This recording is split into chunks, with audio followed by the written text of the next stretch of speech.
En estos últimos tiempos, nuestra sociedad viene enfrentando una crisis que creo que muchos de nosotros sabemos. La crisis que enfrenta hoy la sociedad es la delincuencia juvenil que hoy tenemos en las calles. Básicamente reflejado en escenarios como, por ejemplo, pandillaje, delincuencia, asesinatos, robos por doquier.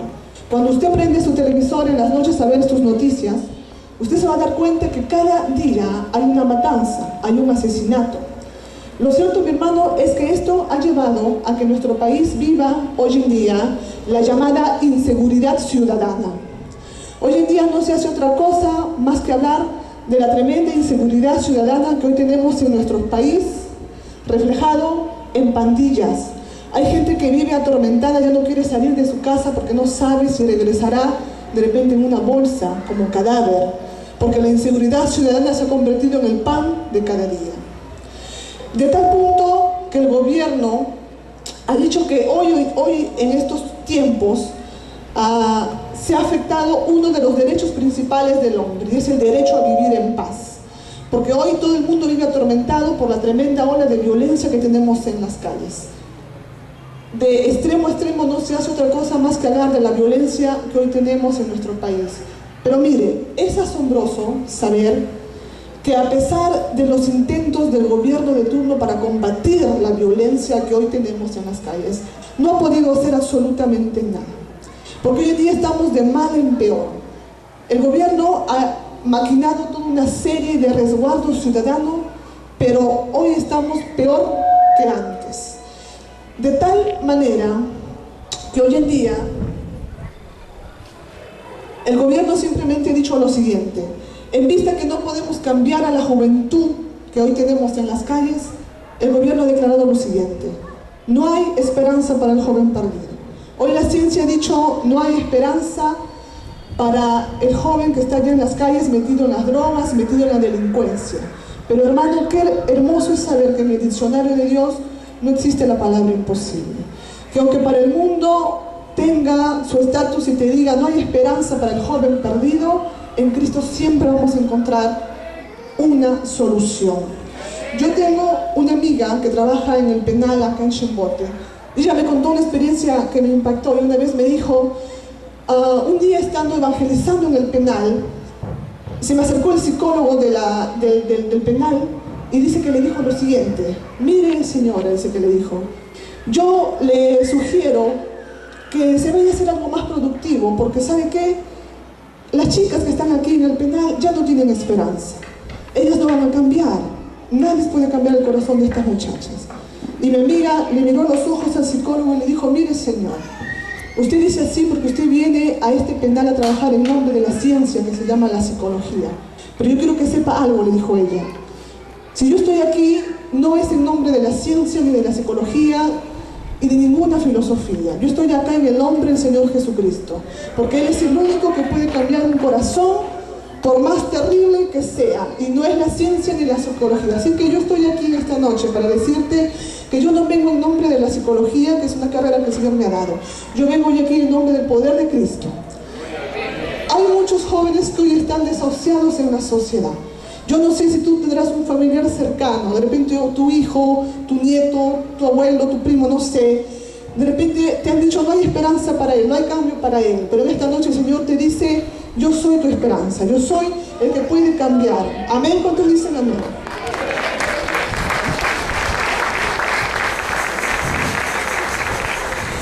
La pregunta del $1.000.000 es, ¿de qué forma el Señor va a tocar a los jóvenes hoy en día en la sociedad? ¿De qué manera? Si el mundo dice que no hay esperanza para ellos, ¿de qué manera el Señor va a hacer un cambio en la juventud? Hoy quiero compartirte una historia verídica. No es un cuento, no es una fantasía, es una historia que la encontramos en la Biblia. ¿Cuántos quieren escucharla? Yo les invito a abrir rápidamente su libro, la Biblia, en el libro de Marcos, capítulo 9, versículo 14. En esta parte de la Biblia, Marcos narra acerca de un joven que estaba desahuciado por la sociedad.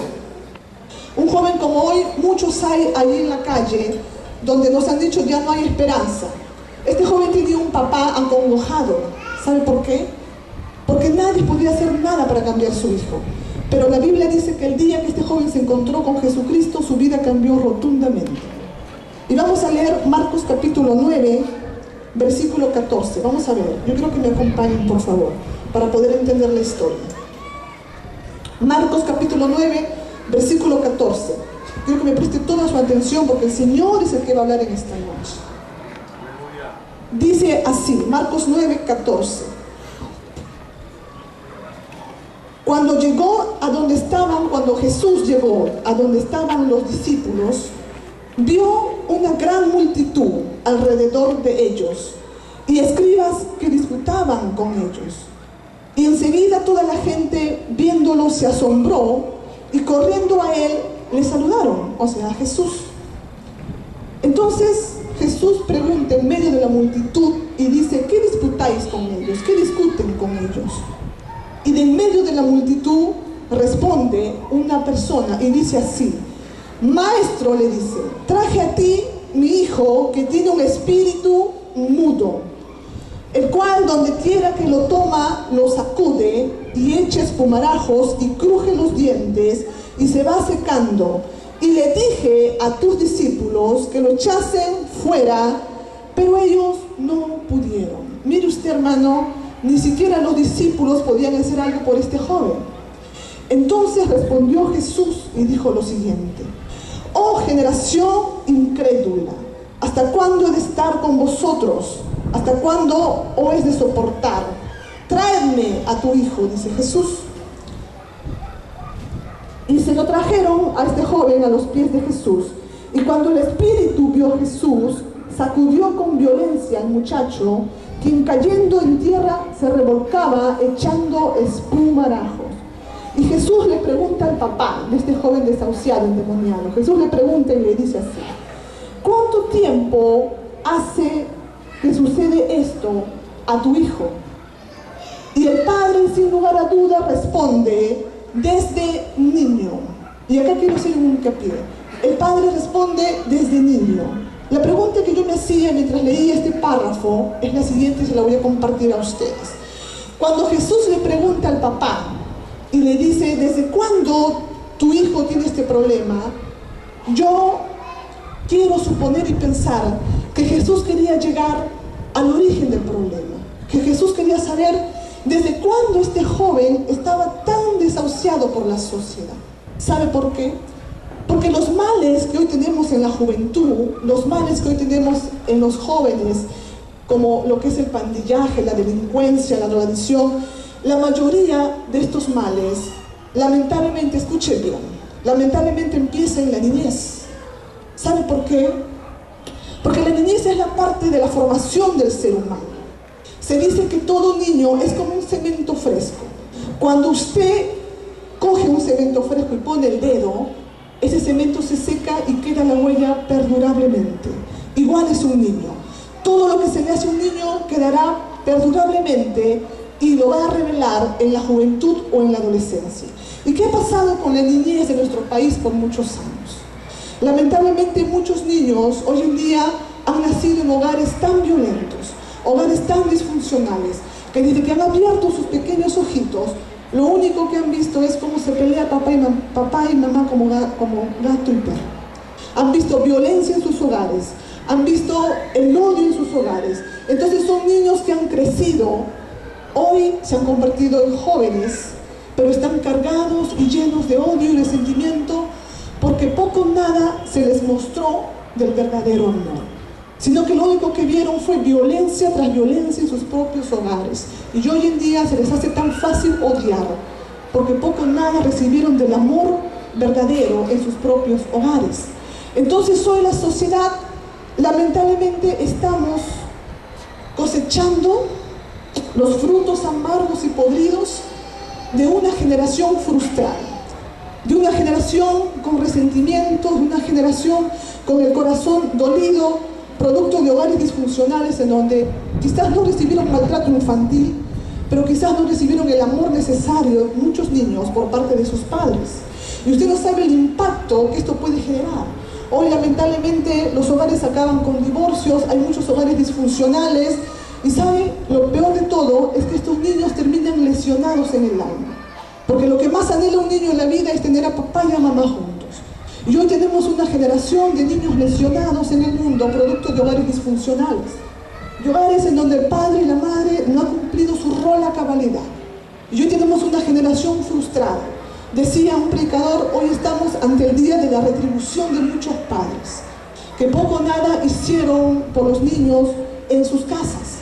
Y si hoy la sociedad está tan mal allí en las calles con la juventud, déjame decirle que no es culpa del gobierno, ni del colegio, ni de las calles. Si hoy estamos teniendo una juventud tan terrible, en parte la debemos a la gran problemática familiar que tenemos en los hogares.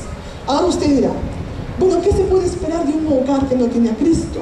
¿Qué se puede esperar de un hogar donde el papá y la mamá no tuvieron un encuentro con Dios? Pero ¿sabe una cosa?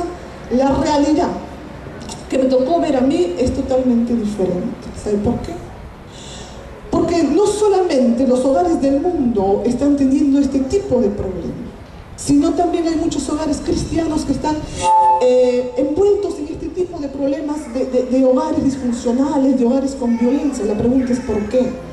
¿Y sabe por qué? Porque lamentablemente muchas familias cristianas cambiaron de religión, pero no cambiaron de vida. Hoy hay muchos hogares que no han perdido la costumbre tan igual que el mundo. El papá le pega a la esposa, el esposo a la esposa, el esposo a la esposa. Y hoy muchas familias viven tan igual que el mundo. Vienen a la iglesia, levantan manos, oran, pero viven un infierno en su casa. Y los hijos van creciendo, insultados, escuchando lisura y media por sus casas, producto de sus padres, que cambiaron de religión, pero no cambiaron de vida. Y entonces hoy tenemos una generación frustrada. Hay que entender, hermanos, que no se puede sembrar vientos y cosechar tempestades. Siempre que siembra vientos va a cosechar tempestades. Y hoy estamos ante una generación que lamentablemente es el fruto amargo y podrido de una familia decayente en nuestra sociedad. Y mire, escuche bien lo que voy a aclarar en este punto. La Biblia, en este capítulo de Marcos, cuando Jesús le pregunta y le dice al padre, ¿desde cuándo tu hijo está así? El padre le dice, desde niño. Ahora, la Biblia no relata con lujos de detalles qué pasó con este muchacho. ¿Por qué llegó a ponerse en esta situación tan extrema de que nadie podía hacer nada por su vida? La Biblia no relata con lujos de detalles. Pero hoy yo te quiero presentar un factor, porque hay muchos factores, pero te voy a poner solamente un factor del por qué hoy sí muchos jóvenes están como están. Uno de los problemas básicos que hoy tiene la familia en el mundo, y también la familia aún cristiana, es lo siguiente. En Latinoamérica, lamentablemente, las familias acá en Perú, para ser más concretos, la educación que le están dando a sus hijos básicamente está orientada en la parte material más que en la espiritual.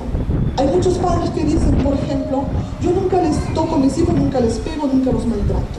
Pero no solamente de esa forma puede marcarse la vida de un hijo. También hay otras formas de marcar la vida de un hijo. No solamente con un puñete o con una lisura puedes marcar la vida de tu hijo. Hay otras formas. Yo quiero compartirte una de las formas más frecuentes que hoy estamos viendo en las familias del Perú.